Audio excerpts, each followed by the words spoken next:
Whether it is true or not, the concept of spending energy blaming others or systems or the world for anything that's making you unhappy is an incredibly challenging perspective if you're in search of content and joy. Reading all my DMs, and I read a lot of them, because people are very real in those DMs, I didn't realize how many wealthy kids resented the living shit out of their parents for paying for everything, thus rendering them to realize that their parents don't believe in them, and that's how they interpret it.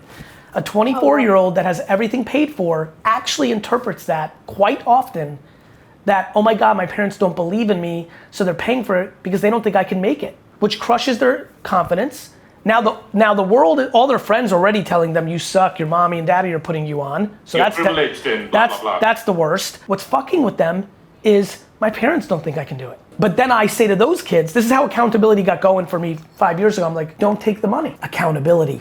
Gary, you don't get it. My mom and dad, like, they paid for everything. You talk about being a zoo animal, and in the wild, I'm that zoo animal. I was fucking taken care of. My mom took care of it. From the parent standpoint, they were just trying to help out and do the right thing. Oh, I'm parents ourselves. I can imagine, we grew up with much less means than we have now. You don't want your kids to fail. That's right. The problem is the way to make sure your kids don't fail is not to do it for them, but parents can't help it.